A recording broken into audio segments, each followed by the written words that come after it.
Tormenta. Para o audiobook completo, acesse a nossa playlist. Capítulo 14. Meg. Nunca era assim nos filmes. Quando irrompia algum desastre, um sequestro de avião, terroristas tomando arranha-céu, um apocalipse zumbi, ninguém nunca parava e dizia, preciso muito cagar. A logística então foi discutida. A certa altura, decidiu-se que Sarah ia fazer num cantinho, recolher o conteúdo com uma das meias e jogar pelo alçapão. O restante ia ficar no outro canto, de frente para o vidro, olhando para o céu que escurecia e tentando fingir que não estava ouvindo os sons nem sentindo o cheiro. Uma pequena parte de Meg se solidarizava com o constrangimento da outra mulher. Ser obrigada a fazer cocô no canto de uma cabine de teleférico à deriva a 300 metros de altura não estava na lista de sonhos de ninguém. Por outro lado, havia o karma. Por fim, Sarah se aproximou constrangida. Sean abriu o alçapão e ela jogou a meia com seu conteúdo. O cheiro e a mancha marrom permaneceram no chão. Obrigada, murmurou ela para Sean.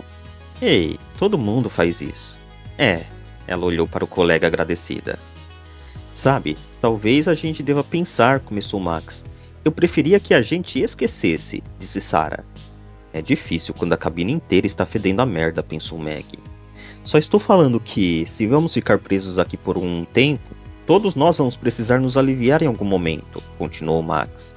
Bom, eu e Max podemos fazer xixi para fora do alçapão, observou Sean. Que bom para vocês, disse Meg. Ela olhou ao redor. Não havia nenhum tipo de recipiente, nenhuma garrafa vazia. Nada para comer, nem água para beber, pensou ela, o que poderia ser um problema em breve. Nossas botas, disse de repente. O quê? Se precisarmos fazer xixi, podemos fazer numa bota e depois jogar o conteúdo pelo alçapão. Ai, meu Deus do céu, murmurou Sarah. Bom, você tem alguma ideia melhor? Ela olhou para Sarah, que baixou os olhos e balançou a cabeça. Acho que não. Com sorte, não vamos precisar disso, falou Max, tentando se manter positivo. Tenho certeza de que há pessoas tentando resolver o problema da falta de energia. Sean e Meg trocaram olhares. Ela sabia o que o outro estava pensando. As pessoas não eram mais tão confiáveis quanto antes, mesmo as que trabalhavam para o departamento. Tudo estava se desintegrando. Sociedade, ordem, infraestrutura. Além do mais, os experimentos eram projetos secretos conduzidos por um grupo seleto. Oficialmente estavam sendo desativados aos poucos. Se algo acontecesse, havia muito menos pessoas disponíveis para resolver. Provavelmente é melhor estarmos preparados para tudo, ponderou Sean. Tudo bem. Sarah segurou seu crucifixo. Mas eu fiz uma oração e tenho certeza de que a energia vai voltar logo. A vontade de Meg de perguntar se ela havia rezado para Deus com a mesma força que tinha usado para cagar era extrema, mas, antes que pudesse falar, ela sentiu um sacolejo, e o teleférico começou a se mover. Sarah olhou para Meg triunfante. Viu só? O teleférico avançou para cima devagar. Meg colocou o rosto no vidro. Mais à frente dava para ver o topo da montanha e uma esfera cinza que devia ser a estação. Seu coração se encheu de esperança. Talvez fossem só mais alguns metros, cada vez mais perto. Mais um sacolejo e um rangido horrível de metais. Meg se virou. A cabine oscilou com força para a frente, e então começou a se mover violentamente para o lado contrário, para baixo. A velocidade reversa era intensa e inesperada. De repente, Meg sentiu os pés saírem do chão e voou para a parede oposta. Meio zonza, tentou encontrar algo em que se segurar, e os dedos alcançaram uma barra. Max bateu com força no chão, a cabeça indo de encontro à lateral de uns bancos. Sarah se segurou em outra barra e Sean caiu em cima de Meg. Houve um segundo solavanco, que os jogou de volta para o outro lado. Então a cabine parou e ficou balançando devagar. Eles continuaram se agarrando onde fosse possível com a respiração ofegante. Por um momento ninguém falou nada, e Sarah só chorava. Jesus! Sean respirou fundo. Todo mundo está bem? Meg assentiu, e Sarah choramingou, e Max soltou um grunhido do chão. O que aconteceu? Perguntou Meg. Acho que foi uma sobretensão de energia, e aí o cabo arrebentou, sugeriu Sean. Ai meu Deus, vamos todos morrer, disse Sarah chorando. Não, respondeu Sean. Tem um cabo de suporte. Aquele solavanco foi porque o freio de emergência funcionou. Você parece saber bastante sobre teleféricos, observou Meg. Ele deu de ombros. Só o básico. Enquanto Max tentava se sentar, Meg se aproximou para ajudá-lo. Seus óculos estavam quebrados, e ele tinha um corte feio na testa onde batera num dos bancos. O sangue escorria pelo rosto. Meg olhou ao redor, em busca de algo que pudesse usar para limpar o ferimento, e acabou escolhendo a manga do seu macacão de neve. Por sorte, o corte parecia superficial, e já estava formando ali um galo, o que ela se lembrava era um bom sinal no caso de batidas na cabeça. Você está com um buraco na cabeça aqui, disse ela. Não está se sentindo enjoado, né? Chegou a perder a consciência? Não. Ai! Ele gemeu de novo. Meu pulso! Isso é o que está doendo mais. Meg pegou o braço dele com cuidado e examinou o pulso. Estava ferido e dobrado num ângulo pouco natural. Consegue mexer? Max fez uma careta e balançou a cabeça. Não. Acho que deve estar quebrado. Ela olhou ao redor sem muita esperança. Não temos nem um kit de primeiros socorros. Shaw começou a tirar o macacão de neve. Meg o encarou. O que está fazendo? Perguntou ela. Primeiros socorros. Ele tirou a camiseta. Meg percebeu uma tatuagem no peito de Shaw. O rosto de uma garota, de cabelo escuro e ondulado, meio familiar. Ela franziu a testa, e então a imagem sumiu de novo quando ele vestiu o macacão de volta. Ele rasgou a camiseta pela costura e transformou-a em 2 pedaços de tecido. Depois se agachou ao lado de Max. Isso pode doer um pouco, Max. Pegou o braço dele e amarrou uma parte do pano ao redor do pulso para estabilizá-lo. Usou a outra metade para criar uma tipóia improvisada que amarrou no pescoço de Max. Depois enfiou o braço dele delicadamente ali. Max fez uma careta de dor, mas assentiu. Obrigado. Meg olhou para Sean, curiosa. Você é um homem de muitos talentos. Nem tanto, ele abriu um pequeno sorriso. Só sei um pouquinho de várias coisas. A cabine balançou de novo, com mais força, e acima deles o cabo rangeu, e todos olharam para o teto. Você falou que existe um cabo de suporte, disse Max. Se a energia voltar, o teleférico vai se mover ou temos que esperar o resgate? Isso eu não sei, admitiu Sean. Mais uma rajada de vento. O movimento foi mais forte. Só havia um cabo agora. Suas vidas estavam literalmente por um fio gigante de aço. E ainda havia aquilo que todo mundo estava evitando ser o primeiro a dizer. Foi Max quem finalmente trouxe o pensamento à tona. E se o resgate não vier? Todos se olharam, mas ninguém tinha uma resposta. E é óbvio que foi nesse momento que as luzes piscaram e a energia dentro da cabine acabou. Capítulo 15. Carter. A tomada de poder acontecera antes de Carter chegar ao refúgio.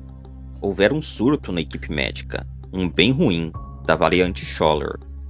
Em 48 horas, a maior parte da equipe estava morta. Poucos escaparam. Alguns foram presos nas câmeras para conter a disseminação, e por outros motivos também. Miles e os outros sobreviventes acabaram virando os únicos guardiões do refúgio, e queriam manter as coisas assim. Pelo que o departamento sabia, o refúgio era uma zona morta. Os experimentos já haviam diminuído havia um tempo. Havia boatos de que seriam completamente abandonados. Para todos os efeitos, o refúgio na verdade nunca tinha existido. Era mais fácil para todo mundo se nunca mais existisse de novo. Eliminar. Aquilo fazia 3 anos. Até aquele momento, o departamento não dera qualquer sinal de que queria reativar o refúgio. Talvez já tivesse até se esquecido dele. Mas isso podia muito bem mudar. Feras adormecidas podiam ser despertadas. O departamento podia decidir enviar pessoas para lá de novo, principalmente se descobrissem sobre a câmara de isolamento 13. Os 4 se reuniram na sala de convivência e se sentaram nos sofás. Dexter se aninhou no colo de Carter. Karen encontrara umas velas no depósito e as acendia enquanto Miles contava o que tinha acontecido.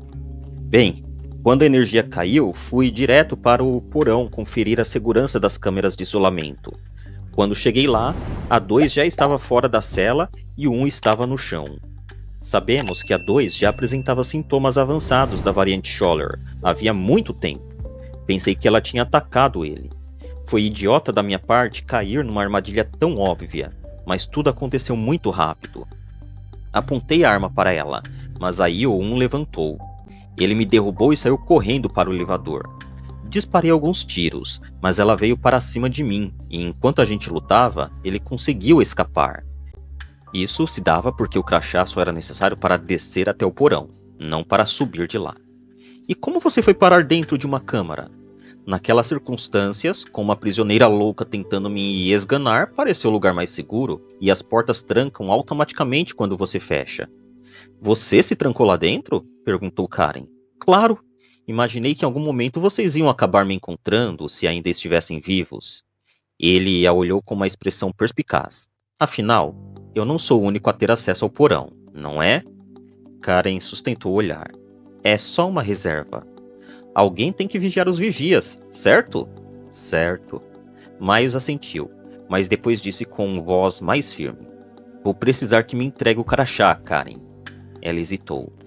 Mas nem mesmo a atrevida Karen com C discutia com Miles. Mesmo relutante, pegou o crachá e entregou para ele. Obrigado. E se a gente não tivesse encontrado você? Perguntou Carter, doido para mudar de assunto. Eu estava com minha arma. Uma bala teria sido suficiente. Então, você não matou a 2? Não. Na verdade, assisti enquanto ela esmagava a própria cabeça no vidro. Ela fez aquilo sozinha? Exclamou Welland. Miles deu de ombros. Sabemos o que a Scholler faz com os infectados. Ela queria morrer. Fez o sacrifício para que o 1 escapasse. Ele queria morrer também, respondeu Carter, mas queria nos levar juntos. Miles assentiu. É compreensível.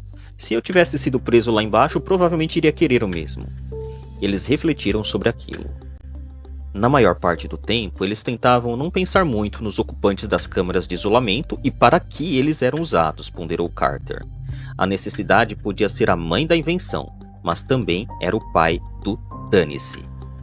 Miles era o único que ia lá embaixo regularmente e extraía o plasma do sangue para as vacinas. Retirado dos sobreviventes vivos da infecção, o plasma era a única maneira de garantir uma imunidade confiável. Os métodos tradicionais de confecção de vacinas não funcionaram. Os cientistas do departamento tentaram muito. As melhores mentes. Bilhões de dólares.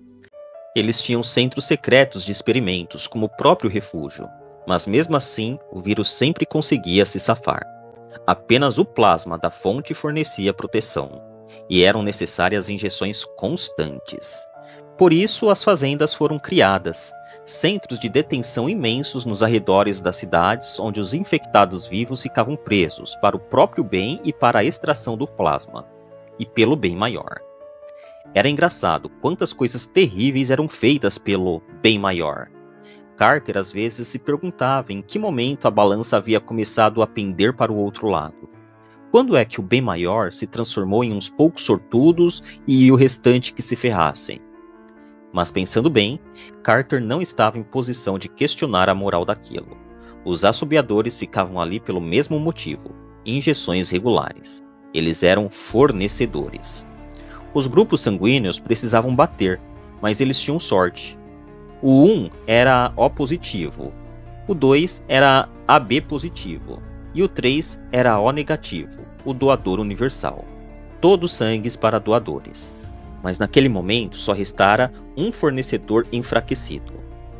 Mas então, o que vamos fazer agora? Perguntou Karen. Só sobrou o 3. Ele já está quase morto. Não é o suficiente. Mas agora, nós somos só 4, ponderou Welland. É, claro. Vamos olhar o lado bom, respondeu Carter em tom irônico, fazendo carinho em Dexter. Karen franziu a testa. E o Jackson? Ela olhou para os outros. Alguém viu Jackson? Carter e Miles se olharam. Jackson foi embora, respondeu Miles. O quê? Como? Miles respirou fundo. É bem provável que estivesse roubando plasma e fugiu. Deve ter morrido. Jackson? Disse Karen ainda com a voz incrédula. Mas ele não faria isso. Ele... Ele o quê? Perguntou Miles, aproveitando a hesitação. Karen balançou a cabeça. Nada. Só acho difícil acreditar. Tipo, ele não é igual a Anya. Carter ficou tenso ao ouvir o nome dela. Ninguém falava da Anya. Infelizmente, acreditar ou não faz pouca diferença para a nossa situação, disse Miles irritado. E Carter percebeu que ele também tinha ficado nervoso. A questão é que, ainda que só sejamos 4 agora, precisamos tomar injeções a cada 4 ou 6 semanas. Nosso estoque atual vai acabar muito rápido. Podemos aumentar o intervalo para 8 ou até 12 semanas. Na pior das hipóteses, podemos ficar sem. Estamos seguros e isolados aqui. Mas caso tenham esquecido, ainda precisamos fornecer para o Jimmy Quinn, senão... Ele olhou ao redor e deixou no ar quais seriam aquelas implicações. O suficiente para todos imaginarem. Até o momento, o acordo que Miles fizera com Jimmy Quinn atendia a todos. Mesmo com as fazendas, a demanda por plasma era muito maior do que a oferta. Por isso havia um imenso mercado ilegal para isso, para todo tipo de medicamento na verdade. E Quinn tinha contatos que pagavam muito bem. Em troca de fornecimento regular, Quinn e seus filhos corpulentos deixavam os habitantes do refúgio em paz. Se o fornecimento fosse interrompido, os dias deles ali estavam contados. Precisamos de fornecedores novos, concluiu Miles. Carter balançou a cabeça. Não temos escolha. Sempre existe uma escolha. O plasma precisa ser extraído de sobreviventes vivos. Se você tiver uma sugestão melhor, sou todo ouvidos. Carter ficou olhando para ele. Abriu a boca e depois fechou com tanta força que sentiu os dentes baterem. Como é que a gente... gaguejou Welland, torcendo a camiseta de novo. Assim, estamos falando de... Ele está falando de assobiadores, respondeu Carter, irritado. Tá bem? Está falando de capturar a merda dos assobiadores lá fora. O rosto de Karen ficou pálido. Welland parecia ter acabado de cagar nas calças. Mas como? Perguntou Karen. Temos uma pistola de dardos tranquilizantes, explicou Miles. Chegamos rápido, derrubamos os mais fracos e afugentamos os outros. E aí, arrastamos os corpos de volta para o refúgio. Você faz parecer tão simples, disse Karen. Sabemos que não é fácil assim. A maioria deles tem Scholler, são perigosos. Miles suspirou e olhou ao redor. É por isso que não podemos ficar adiando essa decisão. Talvez sejam necessárias várias tentativas para conseguir o que precisamos. Carter balançou a cabeça. Merda. Enquanto isso, temos preocupações mais urgentes, continuou Miles. Precisamos nos livrar dos fornecedores inúteis e dos outros corpos. Não podemos manter cadáveres aqui, principalmente se nossa imunidade vai ficar comprometida. Todos assentiram. Os sobreviventes, mesmo depois de morrerem, ainda podiam transmitir o vírus por fluidos e sangue. Precisamos limpar tudo e colocá-los no incinerador o mais rápido possível. Vou deixar essa tarefa com você, Welland. Ah, cara, resmungou Welland. São tipo umas 4 viagens. Exato, respondeu Miles sem nenhuma solidariedade. O que me leva ao próximo assunto, a questão da energia. Está mais para a questão da falta de energia, murmurou Karen. Exato, repetiu Miles. Carter percebeu que ele estava ficando irritado. A irritação de Miles normalmente tinha uma relação direta com sua voz, que começava a soar como se alguém tivesse enfiado um punhado de ameixas no traseiro dele. As travas automáticas nas câmeras voltaram a funcionar, por enquanto, mas o sistema ainda está comprometido. A bateria e o gerador estão falhando. E o Welland, pelo jeito, não está conseguindo consertar. Eu tentei, cara, resmungou Welland. Não é minha culpa. Os 2 geradores são um lixo. Precisamente. O quê? Precisamos substituir os 2. Só se eu tirar um do meu rabo, reclamou Welland. Podemos resolver isso, disse Carter. Miles deu uma risadinha. Eu sei, Welland, mas a estação do teleférico tem bateria e gerador próprios, não tem? Bom, é verdade, respondeu Welland devagar, como um bode sendo conduzido para uma armadilha. Então, se conseguirmos transportá-los para cá, pode ser uma solução para o nosso problema. Welland estava com uma expressão apavorada. Mas a estação do teleférico fica a uns 5 quilômetros daqui. E no alto, cara. Com a minha asma, Carter deu uma risada de deboche. Miles abriu um sorriso mais discreto. Exato. Uou, 3ª vez. Isso não era bom. Não estou sugerindo que você vá, Welland. Seria péssimo ganhar uma bateria e um gerador, mas perder você no caminho. Você pode ensinar a gente a retirar os aparelhos. Carter e eu vamos lá pegar. Carter sentiu o mundo ficar de cabeça para baixo e imaginou que seu rosto devia estar tão pálido quanto o de Welland. Vamos? Sim. Não estou querendo estragar o nosso passeio, mas já deu uma olhada lá fora? Carter apontou com a cabeça para a janela enorme, já quase totalmente coberta de branco. O pior da tempestade vai passar hoje à noite, ponderou Miles. Saímos amanhã bem cedinho. Se a gente conseguir cavar para abrir caminho na neve. Se for necessário. Os olhos de Miles pareciam pedras de gelo. Carter sabia que não tinha como discutir quando ele falava naquele tom. E eu? Perguntou Karen. Fico aqui e asso uns biscoitos? Alguém precisa vigiar o forte, explicou Miles, e ficar de olho no fornecedor 3. Ela soltou um suspiro. Tudo bem. Miles olhou para Carter. Tudo ok? Não, pensou Carter. Não estava ok. Mas ele não podia explicar por quê. Não na frente dos outros. E Miles sabia disso. Incrível, disse ele. Carter tirou Dexter do seu colo no sofá, levantou e foi andando em direção às escadas. Onde você está indo? Perguntou Karen. Resgatar meu melhor amigo morto na merda da piscina. A rede de piscina não era grande o suficiente. Tinha sido projetada para catar óculos escuros e coisas do tipo, não cadáveres. O melhor que Carter pôde fazer foi mover Julia e Nate do fundo da piscina para a parte mais rasa. E foi difícil. Cadáveres sempre pesavam mais. E cadáveres vestidos com roupas encharcadas eram ainda mais pesados. Carter já tinha tirado a camisa e estava coberto de suor. Então tirou a calça e entrou na parte rasa da piscina para empurrá-los até a lateral. Escorou os corpos nos degraus. Então subiu e os puxou para a borda. A pele dos dois estava branca, tão branca quanto a dos assobiadores, e enrugada, chupada. Carter teve ânsia de vômito ao tocá-los. Quando isso acontecia, pensou ele, quando é que deixávamos de ser pessoas que os outros queriam tocar e abraçar e nos transformávamos naqueles invólucros repulsivos? Ou será que sempre tínhamos sido aquilo? Pedaços de carne trazidos à vida pela magia da varinha de algum mago. Talvez a morte não nos tirasse nada. Talvez apenas nos devolvesse ao nosso estado natural. Ele olhou para os dois. Tinha mais alguma coisa errada. Não era só o fato de estarem mortos. Não só o fato de Nate estar com o topo da cabeça cortado. Era a Julia. Carter se agachou e levantou a camiseta dela. A água tinha lavado o sangue, e ele conseguia distinguir bem os 3 ferimentos separadamente. Profundos, dentados, feitos com uma lâmina comprida. Uma faca de pão ou de carne era o seu palpite. Mas o não estava com uma faca. Carter pensou que ele poderia ter jogado a arma em algum lugar. Podem ter deixado passar. Mas não estava na piscina. Não estava em Julia. Ele fez uma careta e tentou imaginar a sequência de eventos. O escapa dos laboratórios e sobe pelo elevador. Será que encontrou Julia saindo do depósito antes de subir para a sala de convivência? Se foi isso, como ela terminou na piscina e não tem sangue nenhum no hall de entrada? E se tiver matado Julia antes de Nate, onde é que ele pegou a faca? Ou será que ele foi direto lá para cima, atacou Nate, roubou uma faca e desceu para esfaquear Julia?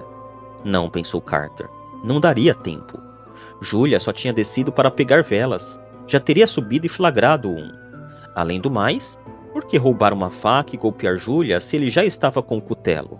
Não fazia sentido. A não ser que o não tenha matado Julia. Carter? Ele deu um pulo de susto e se levantou. Miles estava parado na entrada da piscina. Olhou para os corpos. Está tudo bem? Além do óbvio? Sim. Carter exultou. A faca e a Julia. Então balançou a cabeça.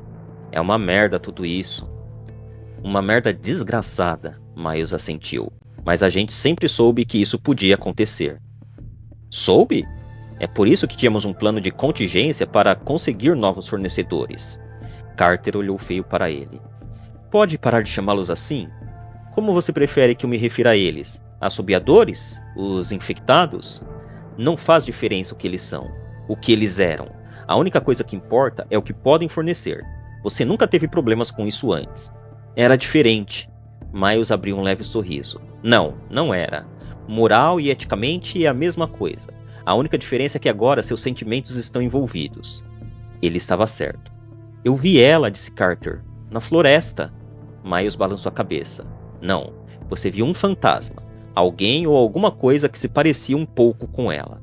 E se você estiver errado? E se ela sobreviveu e está lá fora? Miles estalou a língua e retrucou. E daí? Você sabe o que ela vai ter se tornado. Sua preocupação é tocante, mas não muda nada. Carter ficou olhando para ele e imaginando, e aquela não era a primeira vez que ele imaginava, se ele teria coragem de matar Miles. Segurar aquela cabeça loira e arrogante debaixo d'água enquanto ele se debatia até o último suspiro. E não tinha. Aquele homem salvara sua vida. Carter estava em dívida com ele. E sem Miles, nenhum deles teria sobrevivido por tanto tempo. Carter, disse Miles com firmeza. Annie está morta. Carter o encarou. Espero que sim. Espero mesmo.